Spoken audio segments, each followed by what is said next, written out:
It's a terrible football show, all right? I want whatever you guys are smoking right now. Come on, Shane. OH.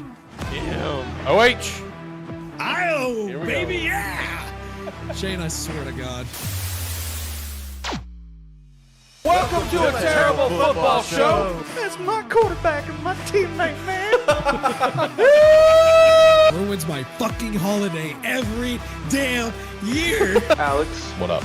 you could thoroughly kiss my ass. Why not let us decide the top four? Yeah, let a terrible football show Let a terrible decide the top football four. show. Fuck you, Shane. Roll Tide. Have a good one, guys. Oh, Enjoy the fuck show. off. Oh, yeah, he's got to go. Get him out of here. Get him out of here. You know, I like that Baker Mayfield and myself, man. He was baking up there in the Browns, and it just turned into a big old shit pile. So Get that right. I will fly you out and take you to a game in Dallas of your fucking choice. Oh, shit. Yeah, he's successful at just giving his terrible opinions, so why can't I? It's a terrible football show after all.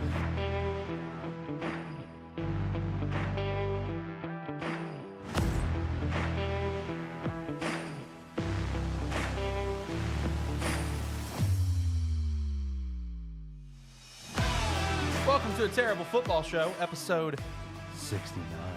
And we are officially back for weekly shows, boys. Let's go. Round of applause. Let's get it.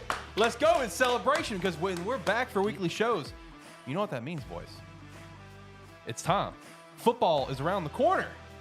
Football's here, man. We're right here. Football is here. It is almost time. College starts this month. It's going down. and officiating for me starts officially 3 weeks from this coming Friday There night. you go. We got the officiator in here. Technically 2 weeks because of benefit games, but I don't count those. And then, of course, we got the full squad. We got everyone here. We got Ricky in studio. Look at that, a studio appearance. We got Jacob with this beautiful Mass Effect backdrop. Shout out to that. And then, of course, we got Shane here on the phone. Boys, how we feeling? Let's go around the room. Ricky, how you feeling? I am great. No, just to hear that introduction that you came up with and blended in together. I've missed that. I still laugh every time I do too. I chuckle every time because it just brings back great memories of what we had last season, and I'm looking forward to this season as well. Yeah, that video is going to continue to update as we continue to get amazing memories from this year as well. Jacob, what about you, dude? How you feeling? I'm feeling fantastic right now. I go off for vacation this coming Thursday down to Gatlinburg, so that's going to be fantastic. If anybody in the audience wants any moonshine, just let me know. But other than that, no, yeah, I've just been, just this week, I've just been catching up on work, getting everything squared away. Now it's time to talk about football, so I'm happy. I feel you. I got 59 days until my vacation departure, and no, I'm not counting down. Trust me. And then we also have Shane here. Shane, how you doing? How you feeling, my friend? I'm excited to be back on the show. Ready to get back to weekly shows, and I think as a Razorback fan, I've officially hit the time period where we start getting delusionally hopeful. So looking forward to the downfall. And definitely looking forward to talking about all the delusional hopefulness that we have with our teams with college. So what we're doing is, of course, today, as you can see in the title, we're doing NFC predictions. Will the NFC rise to greatness or fail to impress? Because it's been so top heavy with AFC for a while. So we're going to give full NFC predictions today. That includes playoffs. We're doing a little bit of change in our schedule. So NFC regular season and playoff predictions today. Next week, AFC playoffs as well. Next week, we'll give our Super Bowl prediction as well. Then the 2 weeks after that, we're going to actually spend 2 weeks on college. We're going to do first group of 5 conferences and the conference winners and any second favorite team or favorite teams that are applicable for those conferences. And then the week after that, of course, we will do Power 5, or we do the conference winners as well as any of our favorite or second favorite teams, depending on where it's applicable there. And then the week after that, we'll be doing our first set of predictions. Week 0 will be that weekend. So that's really exciting. I do have a new Run Your Pool link in the description below for college and NFL. You can join for free, compete against us. There will be a prize that I will give everyone their prizes for. I swear to God, guys, I'm going to get you guys your prizes. I promise. You have to trust me. I always pay up. I've just been very swamped with stuff. One of the things I most recently got swamped with, so I have 3 cats now, so that's a thing. So shout out to that. So that I've been swamped with that as well as many other things. But shout out to my 3 cats that I have now. Ricky's face is just pure disappointment. So let me get this straight. Yes. Your excuse is 3 cats. No, that's only Okay, that's just making sure. That's barely the tip of the iceberg. Trust me, that's just the barely tip of the iceberg now. We're not gonna go and never mind. I'm not going there. That's just the tip, my guy. Trust me. Yeah. I've had a lot on my plate here recently, so I will be getting you guys your prizes soon. I promise. And then one thing to also note is on the September 5th episode of the show. That is the Tuesday before regular season kickoff. It could change, and we could just do it privately depending on everyone's availability. But as of now, we're actually going to look to do our fantasy draft live on the show. I got it scheduled for 6 o'clock that day to do the draft live, so that'd be really cool. But if depending on people's availability, we may just bump it to another day, just in one evening or whatever, and just do it privately or something. Not stream it or anything, but may do the show live. So that'd be pretty cool. Sounds good. No, Sounds good. do a live fantasy draft. I'm going to be in this season for fantasy football, so it's already a lock. It's already a lock, he says. Okay, calm down there, buddy. Yeah. Last year I was basically the 2000. Well, I think it was the 2005 Cowboys who went 13-3 and lost in the first round playoffs. That was my fantasy team last year. Yeah. Ugh. Yeah, which can't wait for fantasy. Going to be competing for a trophy and stuff. I've also got another league that I'm trying to get going right now that's just an open challenge for the community, so I'm trying to work on that. Just haven't had a chance to sit down and work on it at all. But no, NFC predictions, boys. I feel like mine overall across the board is pretty tame. In my opinion, I feel like mine is pretty tame for AFC and NFC. I think it's pretty realistic expectations. I am excited for a few of the points to talk about next week for the AFC, but I've definitely got some exciting things today for the NFC, especially since my favorite teams in the NFC, Jacob and Ricky, you guys' favorite teams in the NFC. Shane, I feel like it depends on your mood if you're a Seahawks or Broncos fan, number one. So I mean, either way, you're going to be in some good eating both weeks. So going to be a good conversation today. Really excited for it. You guys want to go ahead and jump into it? Let's do it. Do it. So let's start with the worst, and we'll work our way up from there. So I figure we'll start with the South. Okay, that's gonna be the worst in my opinion. Let's go to the West from there. Let's head to the North, and let's finish up with the East. There you go. We're running around the country.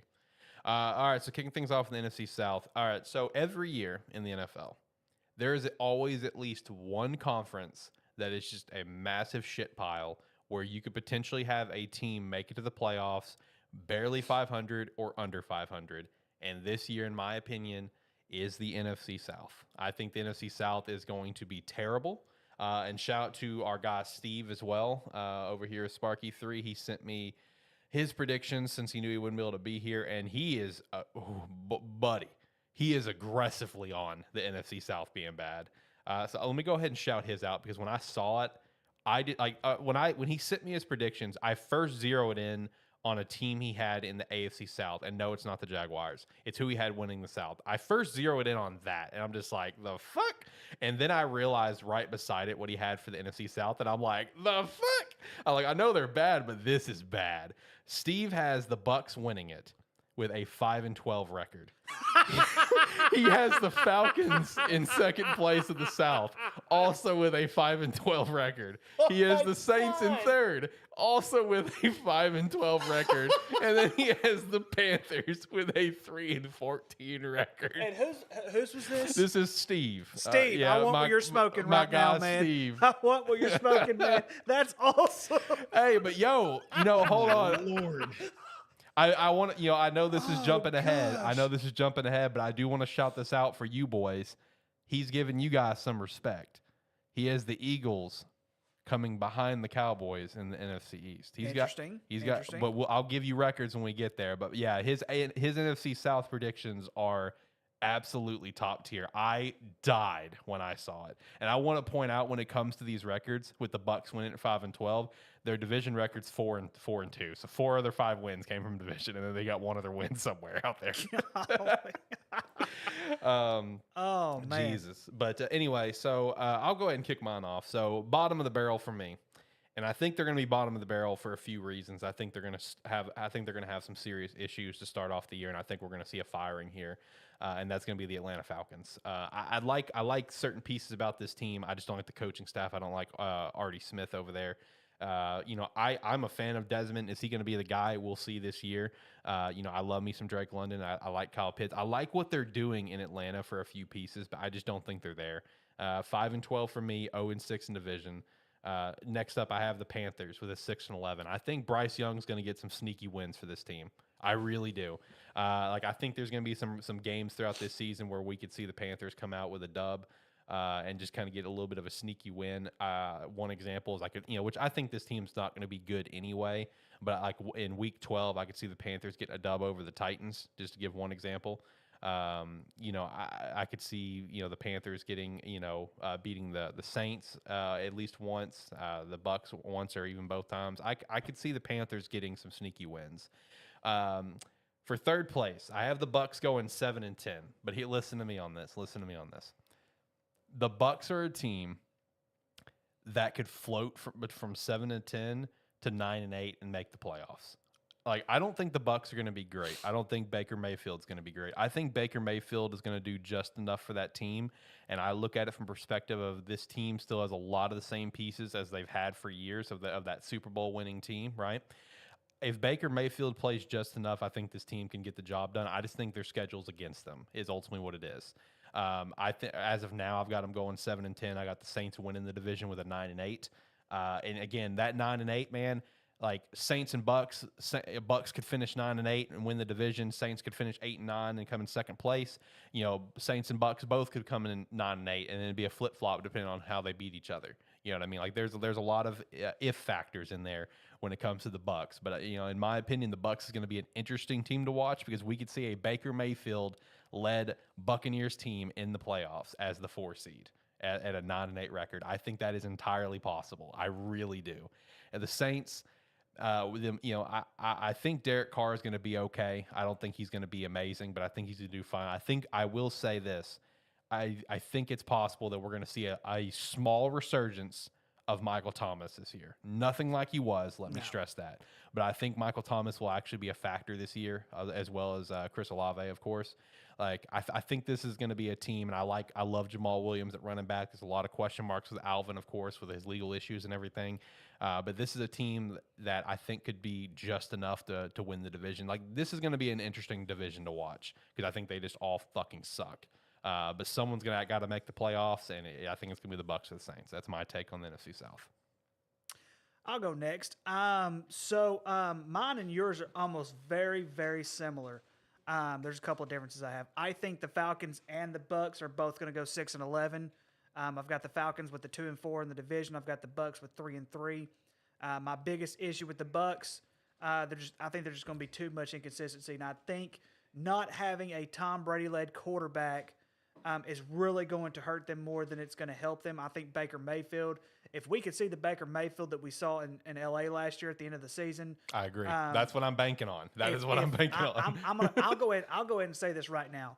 If we see the Baker Mayfield that we saw in L.A. at the end of last year, put me the Buccaneers winning this division. I really believe that. Yeah, it's going to really come down to how much can he stay consistent. Now, obviously, we know the Browns are a shit show. And being able to get away from that organization, I think really helped him more than anything. But I'm really not banking on the Bucks being very good this year. I agree. They still have some offensive line issues. They still have some core issues where defensively, I'm a little bit worried about them defensively as well. And then, of course, everything you said about the Panthers. I'm spot on with the Panthers. I think Bryce Young is gonna. I think he will be able to show some flash this year. But just like any other rookie-led quarterback teams, it's very, very hard to make the playoffs your first year. Yep. And I just don't think even though they're in the right division for them to do it, I don't think the Panthers are going to have enough. I think the Saints have just enough to sneak in, and I have the Saints sneaking in at 9-8. Yep.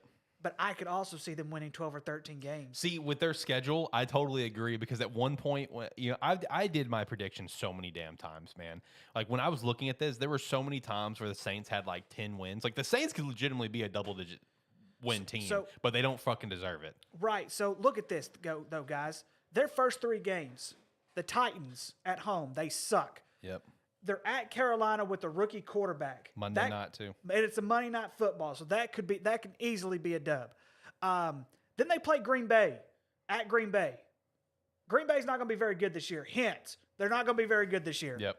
I will say They could start the season 4-0 going to play New England in New England. Yep. I will say I do have the Packers getting that win week 3. I don't. We'll get to the Packers. I don't think they're going to be very good, but I think the Packers will. I think it's going to be the Packers going to get some sneaky wins like Carolina. And That's so my the take only on that. and see, and I flip flop because I have the Saints losing to Carolina in week 2. Why? Because Carolina's defense. They fair. were smashed last year, and I think that they're going to have to rely on their defense a lot more. And I think that could be a Derek Carr situation, just still trying to get used to the offense. But they could lose week 2. But all in all, they could start the year 4-0 Yep. just by blinking. So I'm going 9-8. Just for the simple fact is, I don't know what we're going to expect from New Orleans offense this year, other than I think Derek Carr is a very, very good addition. So that's my story, and I'm sticking to it.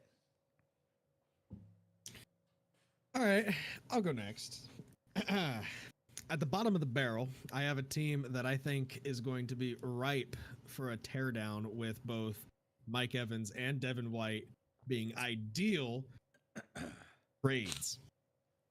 If they decide to tank for Caleb Williams or Drake May, which I think they will try to tank for Drake May, because there's another team in the NFC that I think is going to get Caleb Williams this year. Yeah, I got Tampa Bay at number 4 at 6-11. I have the Falcons also at 6-11. I have Carolina doing slightly better than both the teams at 8-9. Then I have the Saints at 10-7. The reason why I have the Saints with double-digit wins is because I think the Derek Carr addition alone is going to push this team to new heights. Mhm. I think he is a dramatically big upgrade compared to an aging Andy Dalton and an incompetent Jameis Winston, and he's going to be surrounded by arguably the best supporting cast he's ever had in his career. I think the Saints defense is great. And I think this offensive scheme that Derek Carr is going to be fitting into is going to be the easiest he's had to deal with in his career as well.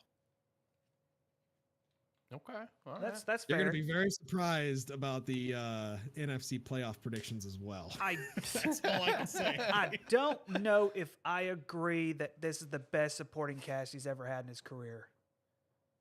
Because think about it, If you think Devontae about it, Adams. a lot of his weapons in Vegas, got arrested and indefinitely suspended from the league. So I mean, True, but at the same time, Devontae Adams, Josh Jacobs.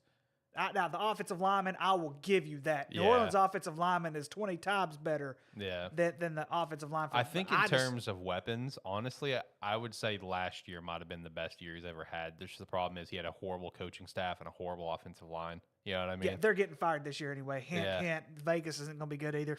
But I will I'll be say, honest with you. I think the only great receiver that he's ever had is Darren Waller. Yeah, that's fair. That's about it. Devontae Adams he's aging very quickly, and I do not think he's he still had a great year last like he year. used He was to just be. a quietly good year because the Raiders sucked. true. Yeah, But I think that was mostly Derek Carr. I'll be honest. I do too. And then they fucking bench him at the end of the year. Yep. That poor guy. But hey, you got to go to the Pro Bowl in Vegas, though, baby. Let's go. All right, Shane, what about you? What do you got going on for the South? I try not to overthink this much like I do most things, but I'll put it this way, right? There's three things that me and I think Ricky can agree upon, right? There's 3 key things that you need to have a successful, winning football team, Yep. right? Good defensive line, good offensive line, good quarterback. So I started at the top, right? Where everybody else starts, right? Yeah. Quarterback. So just based on the quarterback alone, you can kind of get started here. So Saints 1. Again, this is a toss-up, right? Because if we see a Baker Mayfield with the Panthers or Baker Mayfield before he went to the Rams, I could very easily, surprisingly, see a Carolina sneak in there by possibly beating Tampa Bay both games next year and taking that number 2 spot. Mm-hmm. But I believe in I Baker agree with that. Mayfield. I've always have probably really unguided faith in him for some reason. And I think Tampa Bay will have that number 2 spot. I think Bryce Young alone, just based on talent, will do things much like what kind of what Russell Wilson did in his, first 2 years, as far as there's some games that you probably shouldn't win, but because you have a talented guy like Bryce Young, he's going to win you those games. So I have them at the 3 spot and the Falcons at the 4 spot, just solely because I do not believe in Desmond Ridder at all. At all.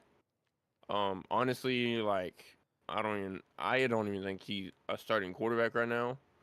But then again, like, I don't know the work he's putting in. Like, I haven't seen him on the field that much, except for the little bit that we saw last year. But that's what I have right now, and it's very simple. And I do want to kind of go to Derek Carr and what Jacob was stating about, like, potentially his best kind of people around him. I would agree, but then I go back to the year. I don't know exactly what year it was, but it was the year that the Raiders were very, very close to not. They might have been in the conference championship game, or maybe in the divisional final. But that year was probably the best team around Derek Carr. Okay, I can agree to that. Also agree. I can also feel you in your standings. I do have a question though for you about your unguided faith with Baker Mayfield. Do you just have this unguided faith with Baker Mayfield because he's got that dog in him and he tried to run from the police in Fayetteville? Is that what it is? Is that why you believe in Baker Mayfield? I mean, honestly, that's part of it. I'm not gonna lie, but honestly, I think the one reason why I think he has a dog in him, bro, and he just doesn't give a fuck, and he just does, like, he just puts himself out there, whether good or bad. Is the game against Kansas. That game against Kansas when he was with Oklahoma, when, like, he went up there being respectful, trying to shake their hand, and they just didn't have anything to do about it. And he basically said, okay, I'm going to give you a middle finger the entire fucking game and shit down your throat. And that's exactly what he did. Okay, all right, fair enough. I really thought it was a Fayetteville thing. That's going to be my canon for you. Baker Mayfield can kiss my ass. I know you hate him. Yeah, I know, and that's fair. That's totally fair. That's going on the new video clip. That's going on the new video clip. That's epic. All right, I guess I'm putting it on the video clip somewhere. That can be Jacob's new intro at the very beginning. Jesus Christ. All right, so we're all on the same page, though. Saints win the division, and based on how we're feeling about the rest of the teams, no one else from that division will obviously be making the playoffs for any of us. I think it's going to be a really crappy division, but the Bucs can win the division, too. There's also a possibility. All right, let's go to the NFC West. So here we go. Bottom of the barrel for me. We have history once again being made for me, with the Cardinals going 0-17. Look, I'll be honest with you. This is a team that, based on the moves they made, I feel the same way about another team that we'll get to here in a little bit. A team that I already talked about in our draft recap that I just didn't like what they did because I don't feel like it was anything improving their future. That's still how I feel about the Cardinals, man. I don't think this is a team that is looking at 2023. This is a team to me that I look at what they've done and what they're doing, and I see a team that's looking at 2024. They know that they're primed for an incredible 2024 draft with having the Texans pick and their own pick that's probably going to be high. And don't get me wrong, guys. There's some games they could definitely win. I think they could win Week 1 as a possibility. I think they could win Week 11 against the Texans as another possibility. There are some games in here where they could get 1 or 2 dubs, sure, but they also realistically have a pretty tough schedule. I mean, let's take a look at it. You got Giants, you got Cowboys. Of course, you have all your division, which 49ers and Seahawks will be a challenge. The Rams will be a challenge alone just based on Aaron Donald destroying whatever backup quarterback they have. They play the Ravens, they play the Browns, they play the Steelers, they play the Bengals. They play the Bears, they play the Eagles. I mean, this is not a schedule that works well in their favor for the team they have. So I'll be real with you boys. I don't think 0-17 is out of the question. I really don't. I could see them getting 1 or 2 wins, but I think they're going to look at getting that number 1 overall pick. Coming in third place for me, this does suck to see it because I love that quarterback, but I got the Rams coming in with a 7-10. I just don't think this is the same Rams team that won the Super Bowl magically. I think we're going to see a pretty heavy decline on Stafford this year, like we did last year, and I think we are going to see Stetson Bennett get some starts. I will say that's going to be one prediction I have for the Rams this year: is you will see Stetson Bennett on that field with some starts later on in the year. I think the defense is going to carry quite a bit. I think Cooper Kupp's still going to be a beast, but the offensive line still has a lot of issues. Getting rid of Jalen Ramsey is going to hurt your secondary as well.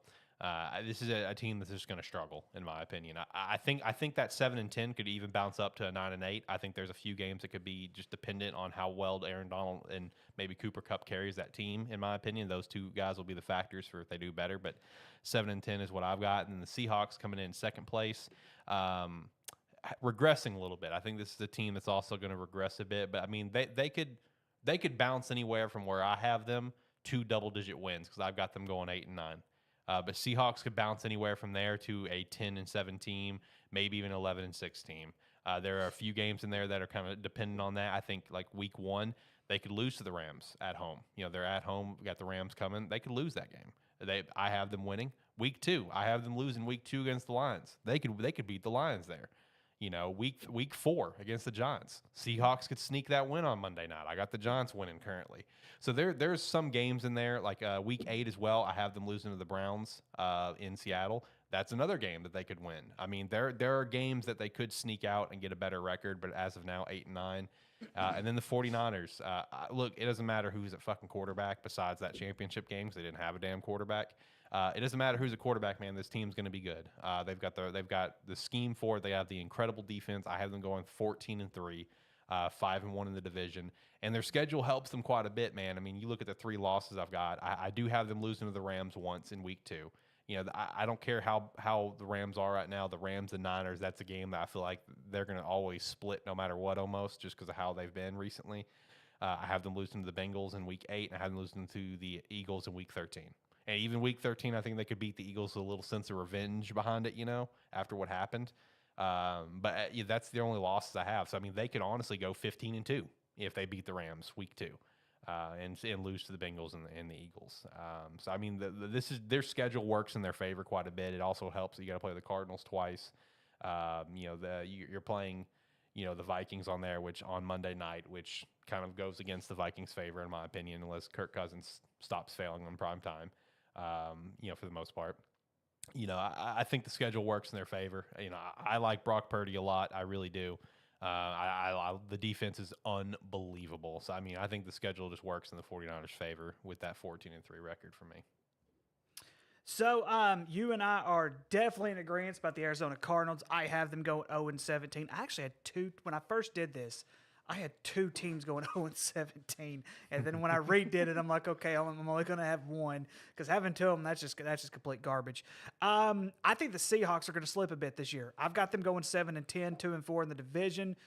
I disagree with you about the Rams, though. I think the Rams are going to have I think their schedule heavily favors a comeback season for Matt Stafford for their simple fact. And this is the way, of course, like I said, this could go either way. Week 1 could definitely go either way.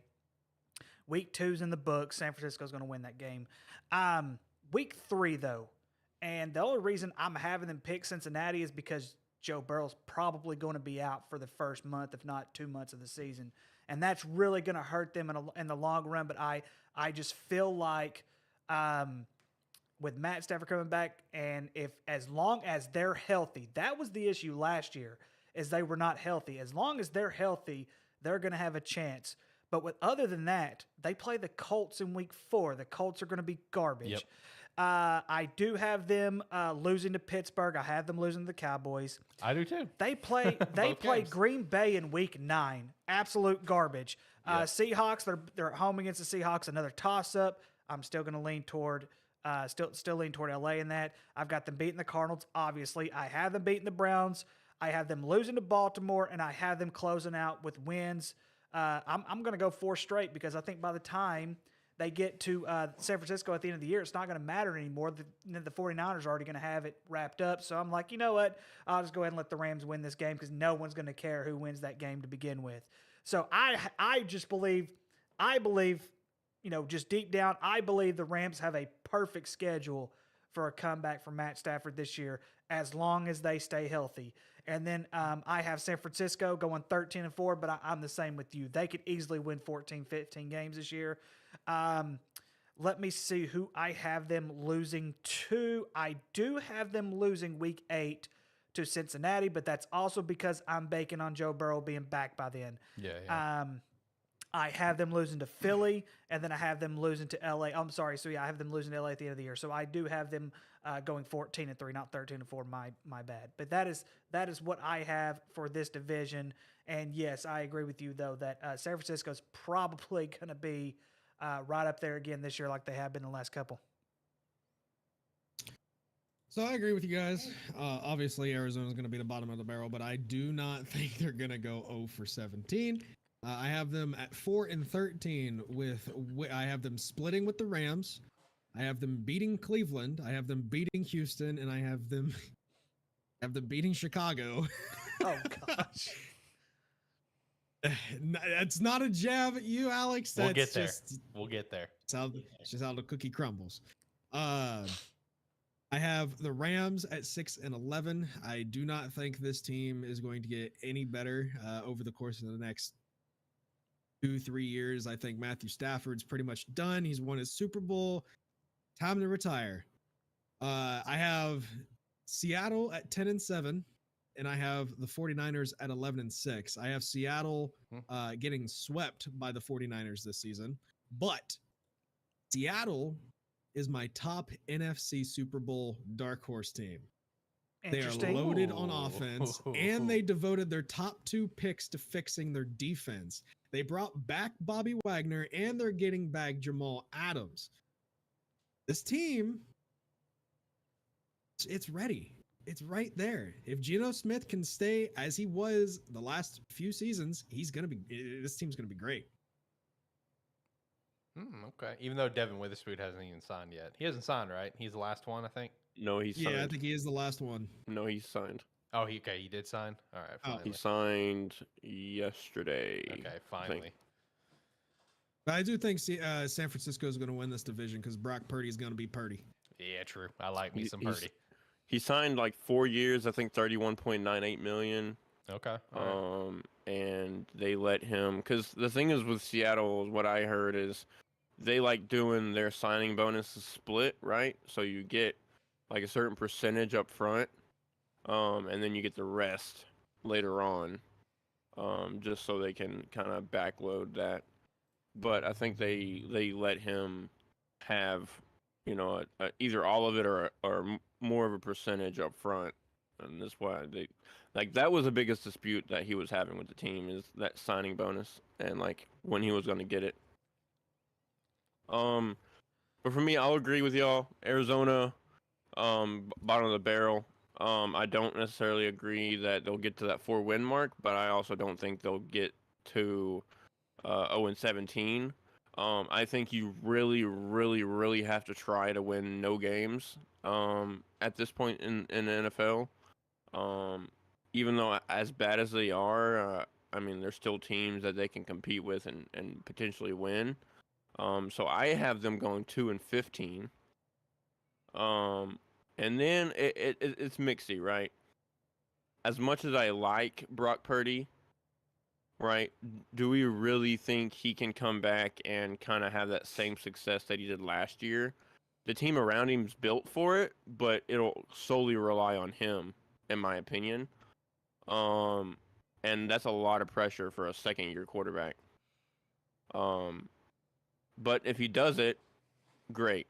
If not, hopefully Trey Lance somehow pulls it out of his ass. So that's my only kind of skepticism with the 49ers. Because honestly, the the Rams, Seahawks, and 49ers, there's a question mark at the biggest piece in the entire fucking team and quarterback, right? So you have Matt Stafford coming off the injury, and also with the Rams, you have Cooper Kupp coming off the injury. Like they had a lot of pieces injured last year. So if they stay healthy, I think Matt Stafford will take a fall, but a big enough fall to where they're 5-12 or 6-11 or something like that. I don't think so. I don't think Matt Stafford's depreciated that much yet. I think me personally, I want to see him come. I want to see how he plays after this injury, right? Give him like 4 weeks in the season. Let's see how he plays. But just due to the injury that he had, I am going to put them in that third spot. And I'm going to have them at 7-9. Just because 7-10. 7-10. Sorry, I don't think he's depreciated as much as people are thinking that he has. But again, it wouldn't surprise me, Alex, like what you said, that Stetson Bennett steps in, in the 12th, 13th game of the year and starts the rest of the year. It would not surprise me at all. Things I've heard from like blogs and stuff from their training camp, they're highly impressed with Stetson Bennett. I saw some darts come out of Stetson today. And then this is where I'm going to change. This is where I'm differ from y'all. I'm going to put San Francisco here. Ooh. I'm put San Francisco at the 2 spot at 11-6. Okay. Seahawks win the division. I sense a little bit of bias Shocker. going on here. Shocker there. So I am going to have Seattle winning the division at 12-5. Okay. Particularly because, and it was really hard, right? Because for me, I love Seattle's offense, right? With the addition of Jackson Smith and Ajigba, DK Metcalf, they seem like they've got that running back position figured out. That's true. Plus all of the additions that Jacob has said on the defensive side of the ball this year. It comes down to Geno. It does. He's right. It comes down to Geno. So if Geno plays like he did last year, with the team that he has around him this year, with a more consistent running back field, having another weapon like Jackson Smith and Ajigba, having a defense that you can kind of lean on at times when you need it to, I think that's going to help tremendously. And I actually will go the other side. I think Seattle sweep the 49ers in order to win the division. Ooh, I like this. This is spicy. Very interesting. Very interesting. Strictly because right now, second-year quarterback Brock Purdy, even though he did phenomenal last year, there is a ton of pressure on him right now. If he does not succeed and he does not have a good season going into half the year, people are going to be like, hey, put Trey Lance in there. Put Trey Lance in there. Get Trey Lance in there. Get Trey Lance in there. Even though I think Brock Purdy is that guy, I've got to see it first. Hold on now. Hold on. There's been a lot of talk about Trey Lance right now, okay? He's not even number 2 on the depth chart. It's true. I mean, he's number 3. You're forgetting about the man who sees ghosts. You're forgetting about Sam Darnold. Put some respect on that man's name. He beat us. Watch this. Watch like, something happen to Brock Purdy again, then Sam Darnold come in, he plays like another Joe Montana. Just watch. I could see it. I could very well see it. And so that's the reasoning. I have more belief in Geno Smith's consistency doing what he did last year more than I do a second-year Brock Purdy. That's all it comes down to. That's fair. Jane, how about that?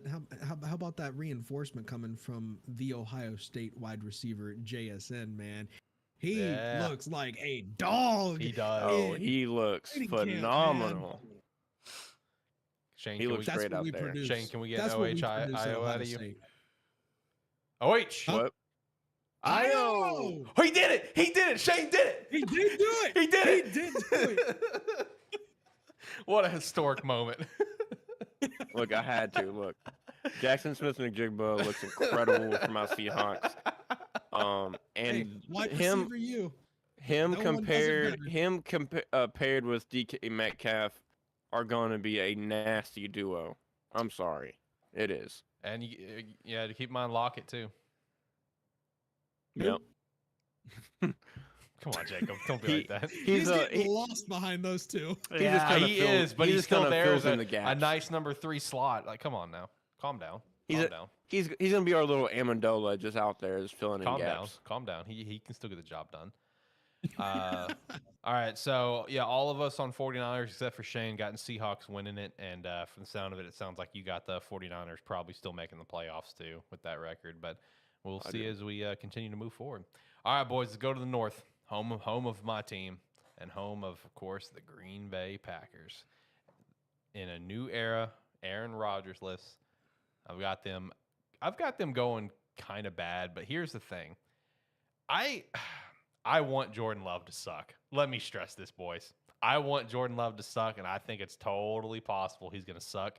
But just as, I guess, a scarred Bears fan, there's that part of me that's just like, I bet this motherfucker is going to be low-key good. I'm going to be so fucking mad. But even though that's the case, I don't think this is going to be the year for it. If we're going to see Jordan Love maybe take it to the next level, I think it'd be like a next year kind of thing. Almost similar to what happened with Rodgers. I don't remember Rodgers' first year as a starter. I know they didn't make the playoffs. I know they did very mid. I don't remember the record and bother to look it up. But I know the year after that is when Rodgers kind of turned it on and just kind of went from there. If Jordan Love's going to have any sort of successful career, I think it's going to be the same thing. We're not going to see Jordan Love come in and be a Patrick Mahomes his first year. Okay, it's just not going to happen. I got the Packers going 7-10. Wow. Yep, 7-10, bottom of the division. There are some games in there that I kind of gave the Packers, just like giving them the benefit of the doubt because there are a lot of pieces on that team that I do think are good.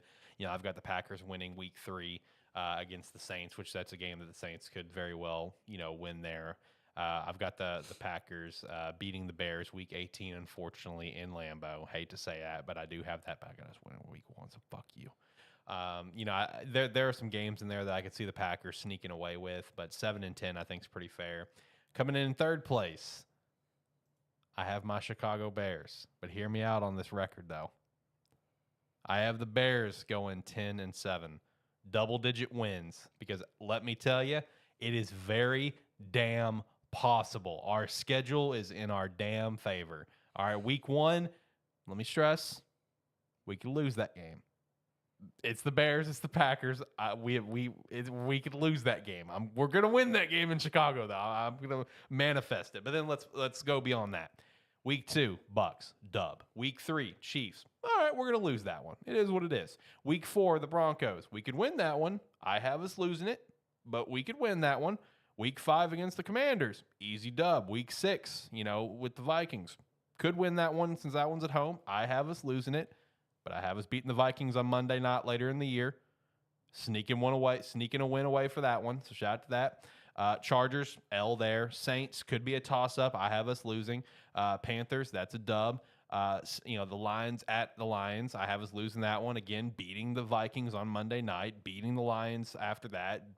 Beating the Browns. Beating the Cardinals. Beating the Falcons. And then losing to the Pack. I mean, you look at this schedule, and I'm telling you, 10-7 is so easily possible. And there are a few games that I had us lose that we could still win. We could have 12 wins, but I don't think we would be a good 12-win team. Okay, I love my Bears. I'm very excited for this season. We could legitimately have 12 wins and be a mid-tier team because we still need pieces, right? Like, there's still pieces that we need to get better. Like, we got to keep beefing up that offensive line. I love our draft pick. The dude has an unbelievable conditioning I've seen, so shout out to that. He actually took the wide receiver conditioning test and blew it away, so shout out to him. There are still pieces that we need, but there's a lot of pieces put into place. But the Bears could legitimately be a 12-win team, but not look like a 12-win team necessarily. You know what I mean? Just because our schedule really works out in our favor. But 10-7, I'm rocking with it. I got the Vikings also going 10-7. And then to lead off the division, I do have the Detroit Lions with an 11-6 record. I think they could get a couple more dubs in there, but I think 11-6 is a good little soft spot for the Lions. The Lions coming in first, and I do have them locked for the playoffs, and the Vikings would also be locked for the playoffs. The Bears would just miss out. They would be that 8th team. So the Vikings go into the playoffs with that 10-7, and the Lions go into the playoffs, of course, as the division winner. So that's what I've got going. Okay, my turn. I have the Green Bay Packers going 3-14. I have the Green Bay Packers. Whoa. The Green Bay Packers will not win a game until week 15. Oh my God. Hear me out. Holy shit. Now, they play Chicago. I'll get to Chicago here in a minute, but Chicago's going to win that game. Yeah. The Atlanta Falcons, I have them losing to the Atlanta Falcons in week 2. Just for the simple fact is, I think the Atlanta Falcons are a little bit more put together right now than what the Green Bay Packers are. I think Green Bay is just that terrible. I don't trust Desmond Ridder myself, but I just think the Green Bay Packers are that terrible. Then they play the Saints. Then they play the Lions. Now, granted, they could go into Vegas and beat the Raiders, but the Raiders, they're just as terrible too, and the Raiders are at home. It's a Monday night game. Anybody can win that game. We'll get to the Denver Broncos next week, but I also have them losing Denver Broncos. Then they have 8, 9, 10, 11, and 12. Vikings, Rams, Steelers, Chargers, Lions, Kansas City Chiefs, Giants, and then I have them beating the Buccaneers in week 15. They're not winning more than 3 games. If they win more than 3 games, I'd be very, very surprised. I understand you like some of the pieces. I understand where you're coming from, because as a Chicago Bear fan, I'm scarred. The Green Bay Packers have scarred you so much over the years. It's an abusive relationship. It's almost like, I'm sorry, Jacob, but it's almost like Michigan and Ohio State the last couple of years. They've scarred you for so long. And these last 2 years, hang on, Jacob. These last 2 years have just been this massive storm of a comeback for Michigan. And dare I say, they're going to do it again this next year. Now, you are in that situation with Chicago right now, because now you have the upper hand, because with Aaron Rodgers, this team could even make the playoffs. You think they're going to do any better with Jordan Love? I don't think so. So now, 3-14. I've got them winning 1 game at the end of the year. Or 1 division game at the end of the year. I do have Chicago with the winning record. I've got them going 9-8, though. I do not have them going. I do not have them doing double-digit wins. Could they get to 12? Absolutely. But let's face it, the organization itself is a complete joke. Here's it's on the rise. Hang on. Here's Cleveland. Whoa. Hang on. Cleveland's at the bottom, but you guys are in second place when it comes to shit show. Hang on. But here's the thing. Y'all are way up here compared to Cleveland. Hold on. Don't put us down there with Cleveland. Hang on. I didn't put you down there with Cleveland. Cleveland's at the... Hold on. Listen. Cleveland's right here. Chicago is way up here in second place. When it Even comes to... still, hold on. Arizona was making their players buy food. Come on. What are we doing? I forgot about Arizona. You're right. I forgot about Arizona and Washington. So there you go. You're 4th place right now. Okay, it's okay to be 4th from the bottom. Okay, it's okay to be 4th place. Really put Chicago below Washington and Arizona just then. Hey, you and I can both agree on that. How many games did Chicago win last year? Hey, calm down. We're about to go. We're about to go double digits this year, baby. Just go. Just making sure. I'm willing to bet they're not even going to get to double digits, but that's okay. We'll make that bet. I have the Vikings going 11-6. I have the Detroit Lions going 12-5. But I'm not going to lie to you guys. Whenever I first did the schedule, I had the Lions going 14-3, and I'm like, nope, not going to happen. Nope, I can't bank that much on it. But I do believe this Detroit Lions team, I think they're going to be able to build off from what they had last year. They have most, if not everybody, coming back. Why would you not want to watch this team this year? They've got to stay healthy in order for them to do this. But I think the Detroit Lions are going to win this. I think they're going to go 12-5 with 1 division loss. Jacob, you look very upset, and I know it's about the Ohio State I'm comments. So sorry, go ahead and man, let it out. but I'm just but think about it. Think about it. Think about it. Ohio State has been Michigan's kryptonite for so long. That's all I was trying to get at. And it was the only thing that came to my head at the time. Ohio State has been Michigan's kryptonite for years. And all of a sudden, the last 2 years, the tables have turned on them. And yes, I'm sorry, Jacob, it's going to happen again this year because Michigan returns 80% of their starters and Ohio State's basically rebuilding again. Okay, A few weeks from now, we're doing Power 5 predictions. I can't wait. That is very true, Can't but wait. I'm just saying. Sorry, Jacob. I will put it as simply as this. Ricky? You have lost your credibility to me. Hey, you know I'm right though. Tell me how I'm wrong. Tell me how I'm wrong. Who has owned? Hang on. NFC North predictions. Hang on. That is very true. But hang on a second. Tell me how I'm wrong about Michigan, Ohio State. Who has owned that? Who has owned that series the last 20 years? Ohio State, and it hasn't been even close. And then all of a sudden, the last 2 years, the tables turned. That's all I'm saying about Chicago, Green Bay. The Green Bay Packers have owned the Chicago Bears. You heard Aaron Rodgers say it that I own you. And that's why that's why Alex is scarred right now. I am scarred. That's all the comparison I made. I'm not saying that the Michigan football program is better because you and I both know that's not right. So in this whole scenario, you're comparing the Bears to Michigan, essentially. Yes, with the exception that the Chicago Bears are not. With the exception that the Bears are not there yet, but I think eventually they will be. Okay, go ahead, Jacob. I cannot wait from a few weeks for now. I can't Power wait. 5, baby. You just want to save your comeback to this? Just you want to keep it loaded in the chamber for a couple weeks from now? Yeah. Okay. I'm gonna let it boil. Okay. A little bit. All right, let it boil. I'm just gonna, let it cook. Turn Let it all cook. the way down to 1 on the stove, so that way it simmers a little. You gonna throw it in the crock pot? Let it kind of sit there for a little bit. Yeah, all right, slow cooking. There you go. There you go. But rest assured, it will be a delicious comeback. Ooh, I can't wait. Is it gonna be for the video? It's gonna be for the intro video. Maybe. We'll see. You're gonna love me for it. We'll see. All right, NFC North.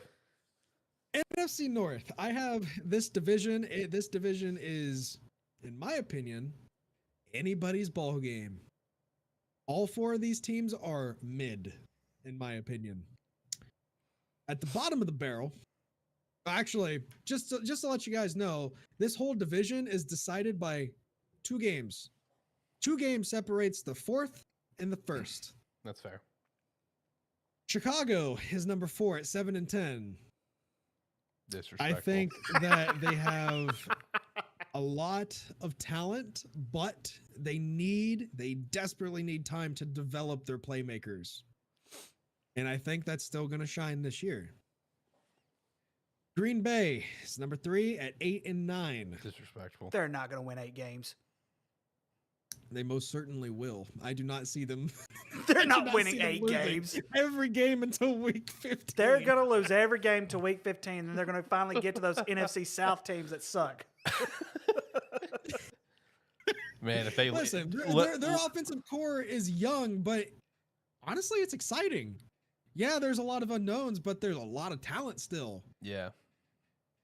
Oh man, I can't. So you're telling me? Look, if the Packers start like 0-6, I'm gonna lose my mind. How many games? Like, all right, so hang on. This is where we're gonna disagree, my friend. Aaron Rodgers. How many games they win last year? 9. I think it was like 9. Yeah. You mean to tell me they're gonna be one less game without Aaron Rodgers? They're only gonna win one less game without Aaron Rodgers with this crappy team? Yes, because Aaron wasn't playing to his fullest potential last season because he didn't want to be in Green Bay. I don't blame him there. Would you want to be in Green Bay? Do you know what's in Wisconsin? Cheese. Exactly. I want to go to Wisconsin now. At number 2, and this might shock you guys considering who you had at your number 1, but number 2 I have Detroit at 9-8. Interesting. Okay. And then I also have Minnesota winning the division at 9-8. Very close division. It. Okay. Okay. So Detroit, I think their offense is phenomenal, but they shot themselves in the foot by not taking key players in the draft to reinforce their bottom 5 defense. They didn't even get a cornerback, and that's like the top position going into the offseason that they needed. Yeah, but they got Didn't get a Jack fucking cornerback. Campbell. Yeah, though. I'm about to say Jack They Campbell's did get going to Jack really. Campbell, but their secondary is depleted. There's nobody in their secondary. Who needs a secondary when you they have had Jack a bottom fucking 5 Campbell defense last season, slinging and his a dick top around 5 up there? offense last season. Why draft players and get players in the offseason to go towards your top 5 offense when you have a bottom 5 defense that needs reinforcements desperately? I do agree that, like, in one sense, like that pick of Gibbs, whatever was his name, right? Jamar Gibbs. Yeah. That pick, I still like. I mean, if he ends up being a superstar for him, awesome. But I feel like that one is one where you could have gone defense as well and still gotten Jack Campbell, because I love the Jack Campbell. I will defend that one forever. That's awesome. That's a Dan Jack Campbell Campbell would guy. have been on the board. I almost Yeah. guarantee you Jack Campbell would have been on the board when they came back around. I agree. I 100% agree. That guy was going to go second round. But I love that Jack Campbell pick. I love that he's a first rounder. I'm here for it. But yeah, that 12th pick, I think it was, they could have gone cornerback or something. I do agree with you on that. But I think Minnesota's 13-4 record last year was a complete farce. I think that I do agree it's with you on definitely that. going to show this year. Dude, it's going to show this year, because the Vikings last year, they had so many games that they like barely scraped by and got that record. Oh yeah, I agree with you 100%. And it showed through in the playoff loss to the Giants, because they got absolutely obliterated by the Giants. I agree. All right, Shane, what about you? What you got? Well, first off, I'm going to start with this.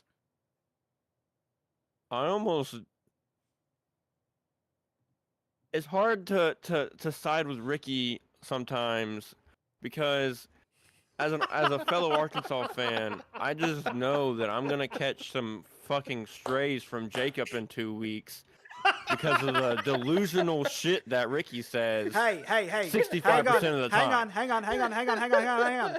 First of all, a lot of my delusions have come true. I will say this much. I was the only one who had faith in the Jacksonville Jaguars last year. So let's That's fair. let's get that straight. And I can't think of many of them right now, but there's a couple more. But I've already stung Jacob for one day, so we'll go ahead and leave that alone. I called Michigan. I called Michigan beating Ohio State at the beginning of the season last year. I called it, and yes, I know you caught Arkansas going 6-6 last year, and you know what? You were right about that. But I'm just telling you, my delusions sometimes do come true, okay? And I just named 2 of them. Now, I forgot what I was going to say at number 3. Go ahead, Shane. I'll think of it later.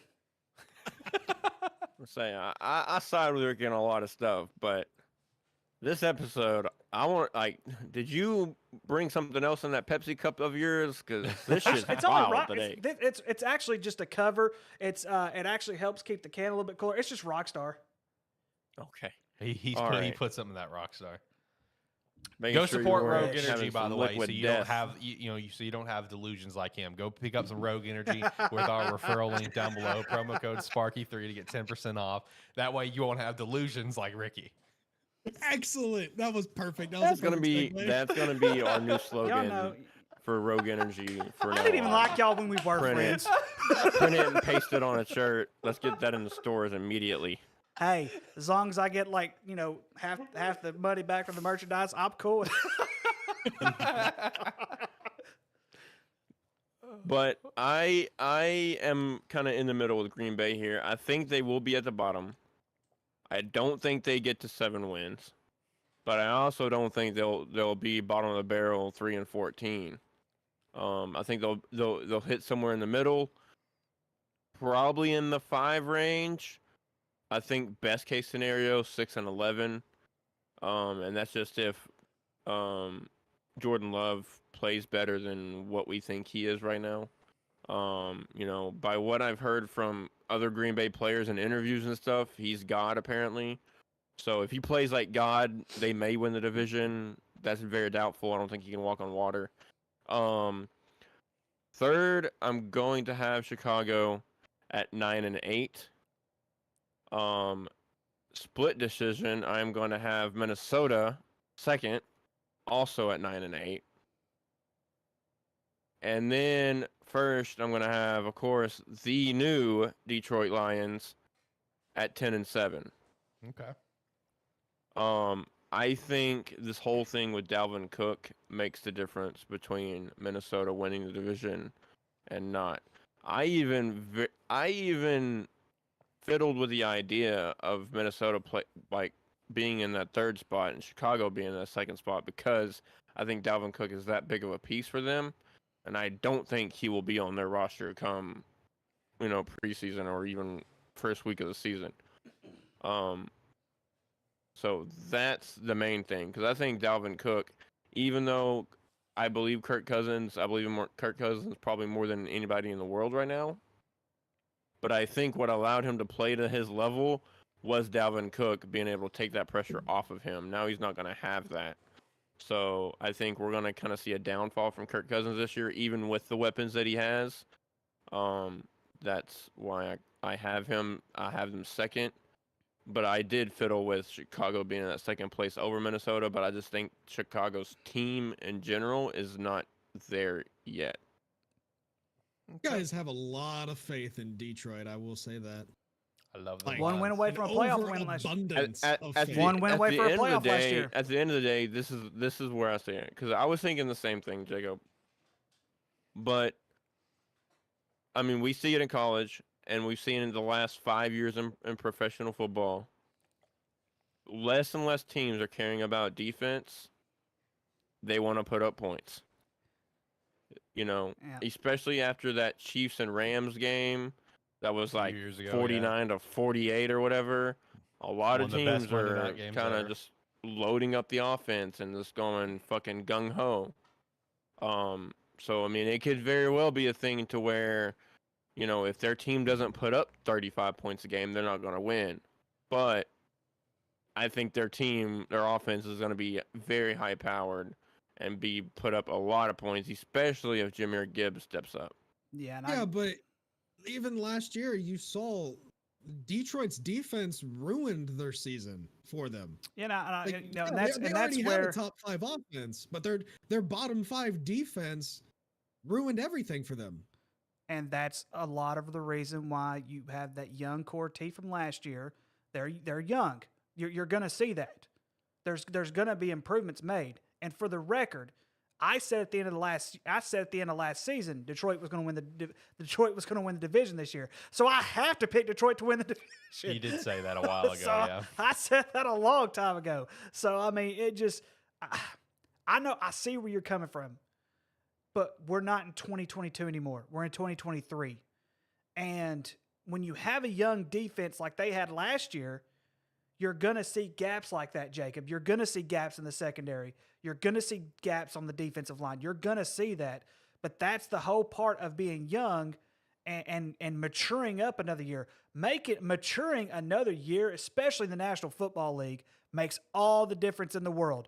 And I'm telling you, when you have situations like with the Green Bay Packers losing Aaron Rodgers and the situations that they've had in Green Bay, when you have the situation, because Chicago right now, they're still young.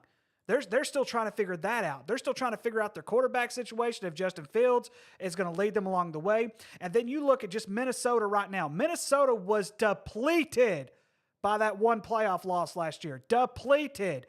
And they didn't bring back Dalvin Cook. They still have Justin Jefferson. They still have Kirk Cousins, which I think is still going to be a duo as long as they got together and as long as they mended things. But how do you not see this Detroit Lions team all of a sudden? They're the only ones without drama right now. The rest of them have had nothing but drama in the last couple of years. It's a beautiful thing. But if you look at Detroit's schedule, just for their away games specifically, yes, I agree with you. Chiefs, Chargers, Saints, Ravens, Cowboys. Yes, there's 5 losses right there. I do not see them winning a single one of those games. I've got them going 7-1 at home and 5-4 on the road. That's where I got my little in between. For my 11-6, I have them actually going 8-0 at home and then 3-6 away. Like that's where they're going to get hurt, is that away schedule. But I think they have enough of a home schedule that could pull out in their favor, personally. And that's kind of where I went with the 12 wins. And I did look at the away schedule. The away schedule is pretty tough. They start off at Kansas City. Yeah. They're not beating Kansas City on Kansas. Let's Not on see. the only Super away Bowl games. rings ceremony night, but I have them. So this is the away games that I have. I have them beating Green Bay at Green Bay. I Yeah, have me them too. going down to Tampa and beating Tampa Me Bay. too. I do have them losing on the road to the Ravens, but I have them beating the Saints in New Orleans. I have do them too. beating Chicago in Chicago, and I have them beating Minnesota. I think they're going to split with Minnesota. I think they're going to bring everything they've got for that game, and those are the 5 wins that I have. I have them going 5-4 on the road. Who wins week 2 against Seattle? I have the Lions home. winning, but I that's have a the game- Lions winning. That's a but home that game. could literally go either way, in my opinion. The one home loss that I have for the Detroit Lions is Minnesota at the end of the year, because I don't think it's going to matter. Think they can beat Denver in week 15 as well? I know they're going to beat Denver in week 15. I have them beating Denver, but that is also in the realm for me where it's like a toss-up. Like, there are certain wins that I have in here that in my mind, these are going to be locks. Like, I'll go ahead and say that, like, the week 18 one you just mentioned, that's a lock to me. I think the Lions are going to win that game because I think that game is going to be very important for the division. And I got the Lions winning that game and win the division because of that. But, like, the Broncos in week 15, that's a toss-up. The Seahawks in week 2, that's a toss-up. There are definitely some toss-up games in here where it's like a week 13 with the Saints. I would even argue that could be a toss-up. Saints at home, they could sneak away with that win. Even though I think that the Lions are the better team. There are some games in here that I think the Lions could definitely still lose and bring that down to like a 9-8. But I think a sweet spot for the Lions this year is a 9-8 to 11-6. I think that's kind of their sweet spot. Okay. Honestly, I agree with you, but I agree with you in the sense that sweet spot is every team in this division personally. And you know what? I can agree to that. I mean, my highest winning record is 11-6, and then I have 2 10-7s and a 7-10. So I do agree with you in that realm. I think that's possible for this whole division. This division's a very mid-tier division this year. All This right. division will be decided upon the in-division games. Yeah. Also, before I continue to forget, let me shout out Steve's predictions for the 2 divisions we just wrapped up. For the NFC West, he has the Cardinals going 3-14. He has the Rams going 7-10, the Seahawks going 7-10, and the 49ers going 12-5. For the NFC North, he has the Packers going 9-8. He has the Bears going 11-6, and the Lions 12-5, and the Vikings 14-3. All right. With that said, let's go ahead and hop over to the NFC East side. Don't forget his. Let me go ahead and just shout that out too. Washington, he's got going 2-15. Eagles 12-5 in third place. Cowboys 13-4 in second place, and the Giants with a 14-3 come in first place of the division. So that's Steve's. So going over to mine, I made this very, very perfectly clear when we did draft recap. I think the Commanders have done nothing to assist them for this year. The draft, in my opinion, was horrible outside of maybe one player. This is a team to me that, like the Cardinals, they are looking at 2024. They are not looking at 2023. And when it comes to the Commanders looking at 2024, I do think one reason is I think they want Caleb Williams.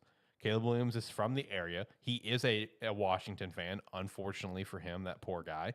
I think this is a guy that, the Commanders are going to gun for. I really do, especially with new ownership coming in. They want their guy. They want the guy that they're going to have maybe a hand in, like telling the GM or telling the president or telling the coach, this is who we want. They're not going to just go with Sam Howell unless Sam Howell turns out to be a monster, which I think Sam Howell can be fine. But the unfortunate thing for Sam is he's just in a losing situation. I have the Commanders going 1-16. That one win, week 1, Arizona. Lose 16 after that. And it's also because their schedule does not work out for this team. I think this team is going to be bad, and I think they're going to be trying to compete for that number 1 pick, which is not. I think week 1 is going to be funny between those teams because I think both teams are like, all right, who's gonna try to suck the most, So I think it's going to be pretty fascinating week 1 there. I do have the Cowboys in third place with a 10-7 record. I think that could flex up a little bit. I think 10 wins, I feel like is the minimum in my opinion for the Cowboys. So I think that I think they can go higher from here. I think there's a higher ceiling for it. I've got the Giants with an 11-6. And then I have the Eagles with a 15-2. The Eagles are just too damn good, man. They are too damn good. They added too much damn pieces this offseason. And, dude, like, their schedule, like, the only losses I have for the Eagles, I do have the Cowboys beating them. Week 14 in Dallas. I have Dallas sneaking away with that dub. And then week 18, I have the Giants winning because I don't think the Eagles are going to play that game. I really don't. At that point, that they have the number 1 seed in the conference locked up. They have the division well locked up. So the Giants are going to sneak away with that dub in the final week of the year. But I will say, with how things have played out for my entire NFC predictions, Eagles, Giants, and Cowboys, all 3 playoff teams for me with how it's all played out with here on NFL Predictor that I'm using. So shout out to that. Cowboys going to the playoffs as the 6th seed. So, Washington, you and I have the exact same record with the exact same win, week 1. Yeah, they're that terrible. Yeah, I wouldn't be surprised if the final score was like 9-3 or 6-3 or something like that with some stupid field goal score or anything like that. I really, really struggled with the Dallas Cowboys. And a lot of it just came down to the fact that, number 1, which Zach Martin, we'll get to him probably later on with him holding out and everything like that, which I think is stupid. But that's another topic for a different day. I do have the Giants in 3rd, but I don't think the Giants are in any other better situation. I only have the Giants going 9-8 this year. And a lot of it, I think they're going to regress a little bit because of the Saquon Barkley situation. Even though he signed the deal, I still think he is – I'm not going to say he's going to hold out that much, but I think we're going to see an almost similar situation to what Aaron Rodgers was in Green Bay last year. I don't know if Saquon wants to be there because they're not going to be able to pay him. They're not going to pay him running back money or high-tier money, if you want to put it that way. And so I just think that situation could be a main factor. But I could also easily see the Giants winning 12 games. I could see that as well. I really struggle with the Cowboys schedule because one of the things that me and Jacob, as long-term Cowboy fans that we are, we have to grind for 17 weeks no matter how many wins and losses that we have. We have to grind it out for 17 weeks. Yep. And look who we have in week 2, Jacob. Yep. Our kryptonite, Aaron Rodgers. Our kryptonite, Aaron Rodgers. We are at home in week 2, and you and I both know that game's going to be a toss-up. I'll be real with you boys. I have both you guys. I have the Cowboys losing weeks 1 and 2. I have the Cowboys winning week 1. I have them losing week 2. I would like to say that, yes, we are facing Aaron Rodgers, but this is not playoff Aaron Rodgers. Playoff Aaron Rodgers is our kryptonite. Regular season Aaron Rodgers is 50-50, statistically. I give you that much. And so, yeah, I may lean, more toward the other way later on. But moving on, New England has usually been our kryptonite. Over the years, we have not done well against New England, but they don't have Tom Brady anymore, and they suck. I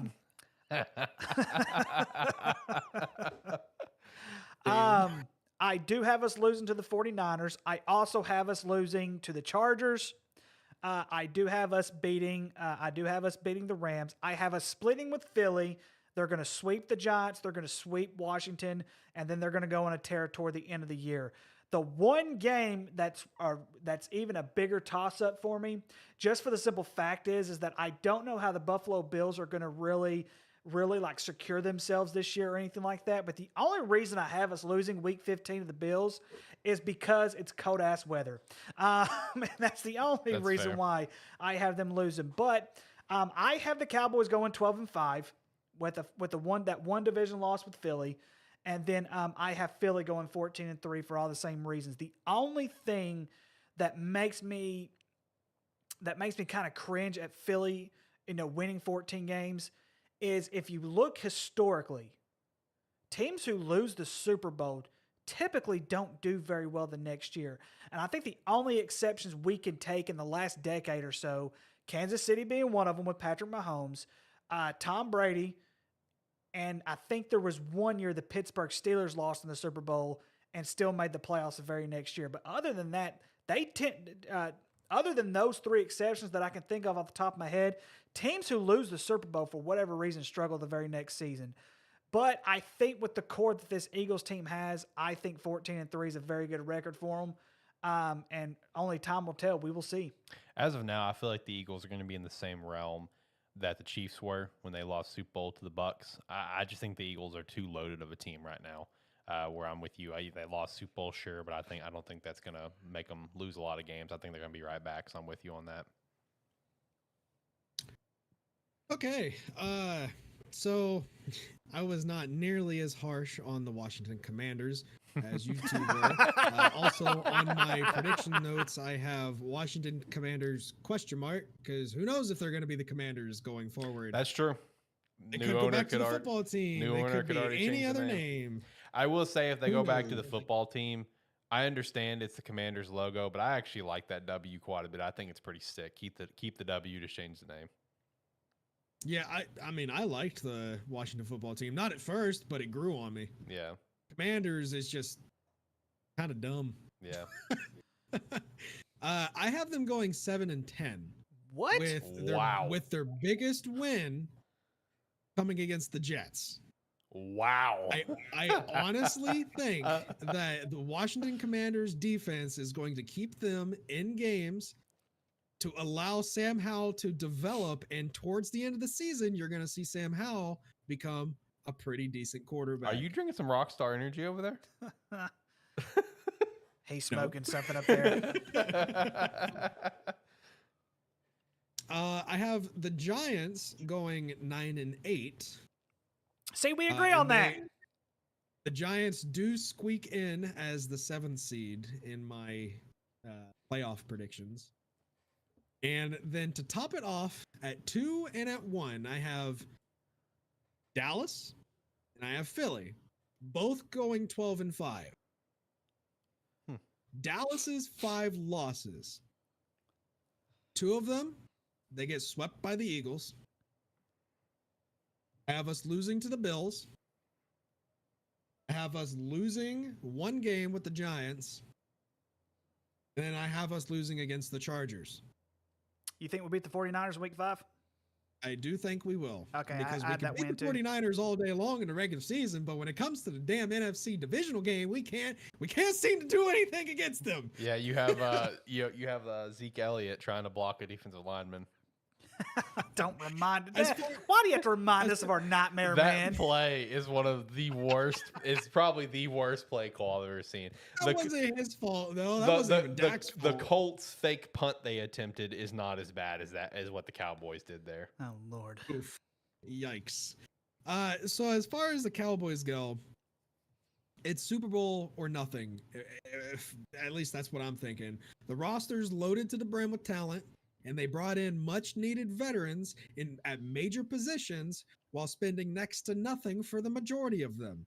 Both Stephon Gilmore and Brandon Cooks being added into the fold I do raises like the Cooksy. ceiling tremendously for Dak, especially. But can Dak lower his interception rate? He'll be tested, I think, in the road games against the Chargers, the Dolphins, and the 49ers specifically. And if he can't play like he did in 2020 before the ankle fracture, we will never see 10 plus wins again as long as he's quarterback. Okay.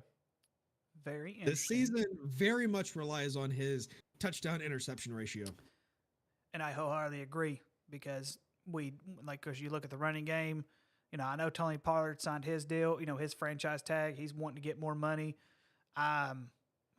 Maybe Deuce Vaughn will get some touches this year. We'll see. We'll see if that pays off. And bro, Deuce Vaughn in those training camp videos, he looks like a toddler. It's still, hey, I don't care. Hey, but here's the thing: that was still my favorite pick of the draft by far. Oh, same. By far, my favorite pick of the draft. But as far as the offseason goes, my favorite pickup for the Cowboys is Stephon Gilmore. Yes, I agree. Okay, all right. Shane, what about you? What do you got going on? I mean, as far as the 1 through 4, they're the exact same, right? Eagles, Cowboys, Giants, Commanders. I think Commanders will have the worst record in the NFL. whether that's on purpose or due to the team being shit. That's up 1-16. for them to decide. Oh yeah, it sounds like an 0-17 year for him. No, I don't think it'll be that bad. I don't think anybody wants that record, right? I don't think anybody wants that 0-17 asterisk next to their name, regardless if they're tanking or not. But I do see. I mean, I see potentially a 2-15, 3-14 type of year, for the Commanders. I do believe in Sam Howell that he could be maybe not a Pro Bowl quarterback or an All-Pro quarterback or anything like that. But I think he could be a very capable mid-tier NFL starting quarterback, right? Something like we're not really talking about him that he's the greatest or that he's super good, but pretty much the definition of a game manager, right? He comes in, does his job, puts up pretty decent numbers. Now, whether they win games, I think that's really dependent on how progressive he is in the offense and the weapons around him, which right now are kind of questionable, except for Scary Terry. So we'll see. The Giants, I have them going 9-8. I think they'll match the same win total as last year, which will kind of be a sad thing for the Giants fans. But I think as far as an eye test on the field, you'll still see things getting better, if that makes sense. Which is also kind of scary because Saquon very well is out the door come next year. And then with the Cowboys, I also have them going 12-5. But I have the Eagles number 1 going 13-4. Because I think the Eagles sweep the Commanders. I want to say they sweep the Giants, but I don't think they will. They'll probably split, and I think they split with the Cowboys. But it's going to come down to really whoever can sweep the Giants. I think whether it's the Cowboys or Eagles, whoever sweeps the Giants will probably win the division, or whether the Eagles or Giants sweep each other, which I don't think that will happen. I think the Eagles and Cowboys are pretty much going to split their home games, right? So Eagles are probably going to win at home. Cowboys are probably going to win at home. Or it's going to be vice versa, and they each win their away game. But I think no matter what, Eagles, Cowboys will split like they did last year. So it really just comes down to that Giants game. Who sweeps the Giants? Or who gets swept by the Giants? That's going to make the difference in this division. And I just think the Eagles are going to get that edge. Because the thing with the Eagles, they didn't get worse in the offseason. They only got better. And this was a team that was in the Super Bowl. So it's very hard for me not to put them number 1. Okay. All right, boys. Let's hit our NFC playoffs real quick and just go ahead and knock that out versus doing a playoff dedicated episode in a couple weeks. Okay, so for my playoff teams, the way it lined out is Eagles 1, 49ers 2, Lions 3, Saints 4, Giants 5, Cowboys 6, Vikings 7. So for me, I got the 5-seed Giants going to the 4-seed Saints. Give me the Giants there. 6-seed Cowboys going to the 3-seed Lions. Give me the Lions. Give me the Lions.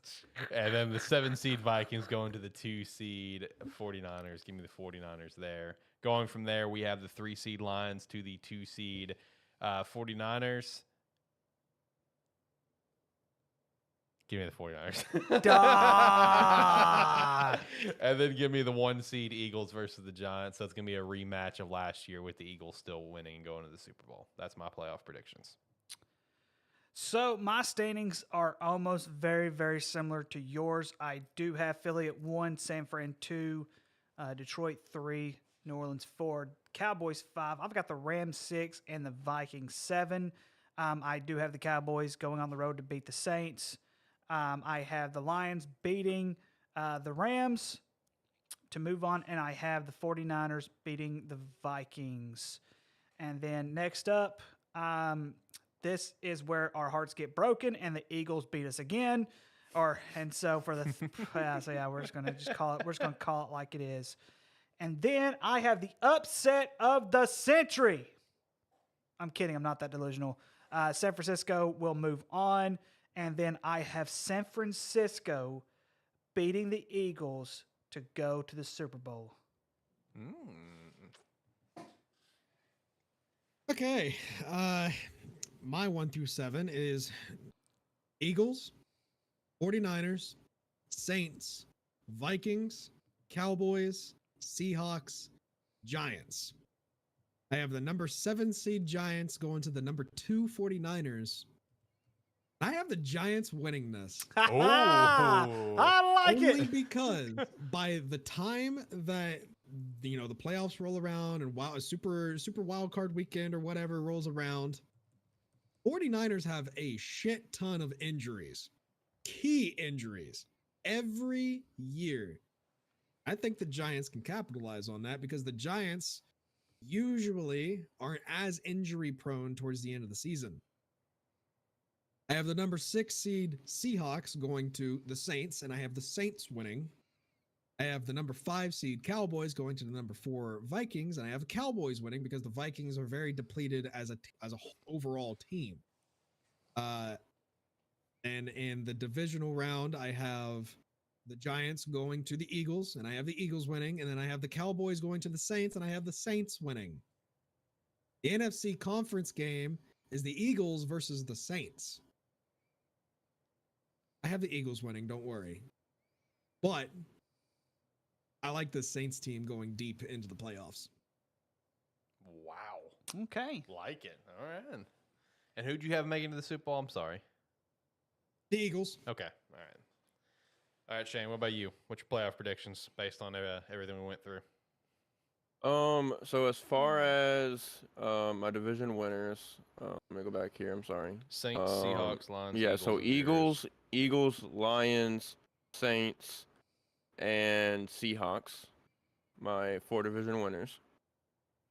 My next 4 up, or is it next 6? It's I next. forget. It's next. It'd be next 3. It's 7 total teams.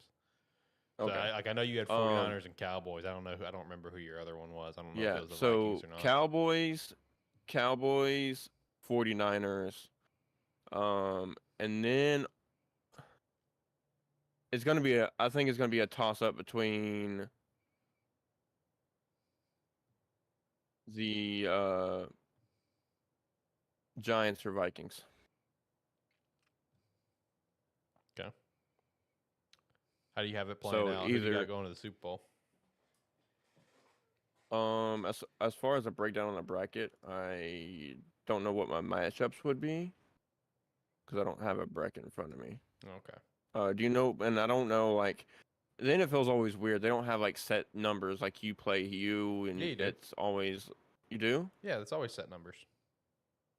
Okay. So, I mean, I guess maybe you can help me draw it out, but I mean, my favorite in the NFC is going to be the Eagles. Yeah, let's just go ahead and narrow that down. It's the Eagles for you. Yeah, I mean, just to kind of It's one of the birds. Yeah, it's one of the birds. regardless, I have the Eagles being there.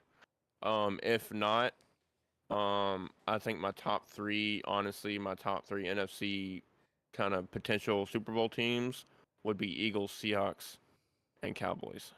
Okay, all right. That would be my top 3. I like Jacob's just giving you the okay. All right. So the last thing here for NFC predictions is I wanted all of us to do 4 key takeaways from our predictions. Keep them short and sweet because I wanted to potentially use them all in separate short form content, so for YouTube shorts and TikTok. So short and sweet, just your 4 key takeaways from your predictions. For my 4, number 1, Bears 10-win season is very easily possible. Just go look at the schedule. I think it's very possible we can get 10 wins. I think we can even get 12 wins. Number 2, Commanders and Cardinals both are looking at 2024. They're not looking at this year at all. These teams are going to absolutely stink. Number 3, the Bucs could 100% be a playoff team. This division will suck. It will be the Saints or the Bucs, and they will get in with an 8-9 or 9-8 record. It's completely possible to see the Bucs get in. And number 4, this will be Matthew Stafford's last year in the NFL. I don't think the Rams will be super great. I think we will see some regression from Matthew Stafford. And unfortunately, there are some personal things that has now popped up in his life once again. T's and P's to his wife with the possibility of cancer returning. I don't think this will be. I think this will be the last we see of Matthew Stafford. Those are my 4 key takeaways for my NFC predictions. So I will go ahead and I'll go ahead and second that with you. I think this will be Matt Stafford's last year. But I still think with a healthy offense, I think that Rams will still sneak 12 wins in on this. Number 2, I totally agree with you with the Arizona Cardinals and Washington, but I'll go with another key takeaway. And I'm going to go with, so instead of stealing your second one, I'm going to make another second one. Anyway, so I'm going to go to the New York Giants because that's my biggest question mark of the entire deal is what are we going to see a surge from last year? Because last year, no, I didn't expect the Giants to be very well. So we could possibly see a surge for that. My third takeaway is the Seattle Seahawks because I could also see them doing basically the same exact thing that I just mentioned with the Giants. The only reason I don't give them as much love as I do everybody else is because Pete Carroll's a criminal. And then last but not least, the Green Bay Packers are not winning more than 3 games. Book it. Book it. I already said my 4 key takeaways, but I will reiterate them shortly. Detroit shot themselves in the foot, and it's going to really show this year with how bad their defense is going to be. Derek Carr is going to push the Saints into the playoffs and win the division in the South. Seattle could very well be the top NFC Super Bowl sleeper, just based off of how stacked their team on paper is. And then it's either Super Bowl or nothing for Cowboys this year. Okay. Mine is Washington and Arizona will have a boxing match to decide the number 1 pick in the NFL draft. Maybe they'll tie at the end of the year and they'll be like, you know what? Screw the Pro Bowl. The loser of Arizona, Washington. We're gonna have another. We're gonna, even though they play in week 1, they got to play again, and the loser gets the number 1 pick in the NFL draft. Screw the Pro Bowl. You gotta put winner because if not, you'll just see 2 teams throwing away the ball. That's even more fun. That's what they do in the Pro Bowl. Second thing, the NFL MVP will come from the NFC. Ooh, I like that one. I like it, but I don't know who. There's so much talent in the AFC. That's what I'm saying. I already know. I sort of have an underdog on who my AFC or who my MVP is going to be, but it's not in the NFC. I'm like, who? Okay, so now I'm curious. I already know who it is. If you say Geno Smith, I quit. Is it freaking Geno Smith? I already know who it is. I already know who Shane's NFC MVP is. No. Okay, Brock Purdy. I'm not gonna say who it is. I already know right now. I already know who it is. Okay, well then who is it? Bryce Young will win Offensive Rookie of the Year. Oh, okay. Okay. I was about to say you MVP. No, Shane's MVP for the NFC that's going to win the MVP of the league is none other than Justin Fields because he has some of the best betting odds right now to win MVP. Oh, no. He's got better odds than Patrick Mahomes. So I will say this much, and this is kind of embarrassing to say, and I know we're not doing college football for another couple of weeks, but in the SEC, Vanderbilt had more votes to win the SEC than Arkansas does. I tried to tell you guys last year. Tried to tell you. 5 votes to win the SEC. Arkansas has 2. Hey, there you go. I'm just saying. Yeah. I'm just giving out stats here. I mean, goodness gracious. All right. Did I do mine or do I need one more? No, I think you did it. I think you did it. Yeah, because it was number 3 was MVP was going to be NFC, and then your last one was Bryce Young was going to win Offensive Rookie. So yeah, you're good. Yeah. All right, boys. Good takeaways. Good show. Here we go. We're back. That's what I'm talking about. Hour 44. We're back to normal length now. I had a feeling that was going to happen. We're back to normal length shows. So shout out to that. But yeah, so next week, AFC, which I'm immensely excited to talk about because AFC is so heavily loaded. The teams that I have missing the playoffs but still having a great record is something that we're going to chat about next week. NFC is very heavily loaded, and I'm ready to talk about it. But I think we're going to go ahead and get out of here today. Follow up next week for AFC playoffs, as well as Super Bowl prediction. And then the week after that, we'll do Group of 5 conference winners. After that, Power 5 conference winners, and then we'll be jumping into some predictions and stuff. And we have a fantasy draft the week after that. We got a loaded lineup, boys. We got a loaded slate. So I think I'm gonna hit the music unless any of you guys got anything else you want to shout out. Obviously, there's a lot of stuff that's happened in just the less than 2 weeks now. 2 weeks since we last did a show. Colorado is going back to the Big 12. Arizona's looking like they're about to go to the Big 12. I just saw while we've been doing this show, an Iowa State quarterback got busted for betting on 26 Iowa State games, including a football game. Golly. So shout out to that. A lot's happening right now in the world of football. Stuff with Jonathan Taylor, of course. I mean, things are happening in the world of football. We're aware of that, but we got to get our predictions out and stuff. So, boys, you got anything you want to shout out? We're ready to wrap up the show. I meant to shout this out at the very beginning of the episode. I told you guys about Marcus Wimberly a few weeks back. Since then, he had another Division I offer from none other than the Harbaugh himself at Michigan. But over the weekend, he committed to Arkansas. Shout out to Marcus Wimberly. Yeah, there you go. The Bengals running back, who was a contender to be the lead running back going into the season, Travion Williams, has been carted off of the field with a right ankle injury. Golly. Hey, you got Chase Brown. Well, yeah, because Samaje Perine ain't even there anymore. No. Is Brandon Allen still the backup quarterback for the Bengals? He's No, third he's string. not. Is he third string now? Who's second No, string? he's Wait, with who- somebody else now. Oh, okay. He's with I saw him in a fucking Is he in another league? I'm wanting to say he's with a He's LA with team. the 49ers. Right.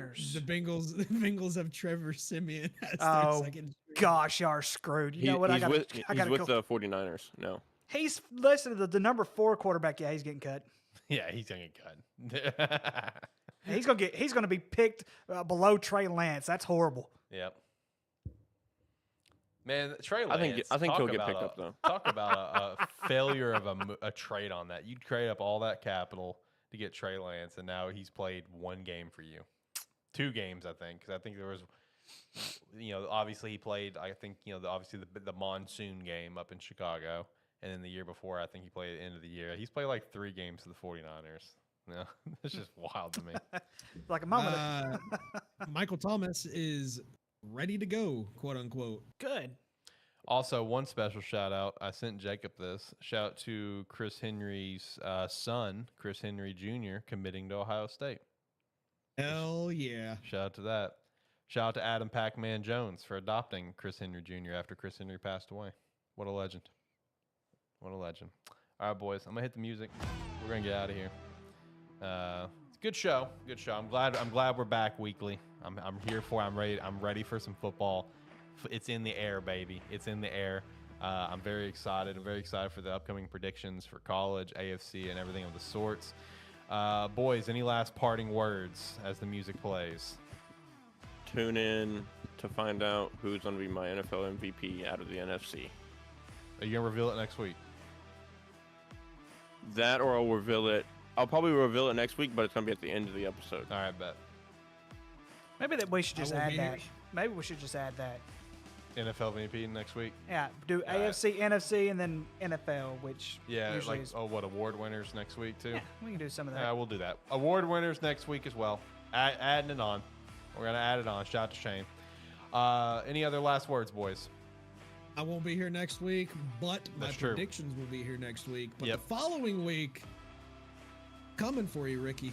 Well, the following week was Group of 5. Look, all I got to say is make sure it's at Ricky, not at Arkansas. Don't take no hate. Don't shoot me some strays. That's a because couple of shit you'll, that- you'll find So- out what I have to say about That's a Arkansas. few in weeks my, from now. Spoiler preseason alert. conference predictions. Spoiler alert. Michigan's going to beat Ohio State for a 3rd straight season. You kick him out of your studio, please. That's what you get for- on the bright I'll turn side. off his On the camera. bright side, if There that you go. happens, at least you don't have to deal with whatever Ohio State's That what's is his what name you is get- anymore. that's because what he'll you- be Sorry, he'll be Shane. gone. I didn't mean to overtalk you, Shane. I'm very sorry. But that's what you get, Jacob, for correctly predicting Liberty to beat Arkansas last year. I did that too. All right, boys. Music's coming to a close, so we're going to wrap things up. Make sure to check out Agent Inc. Pick up a jersey. Head over to Rogue Energy. Use our referral link down below. I think the music is going to end before I'm done. Join the Discord, all that stuff. All right, bye.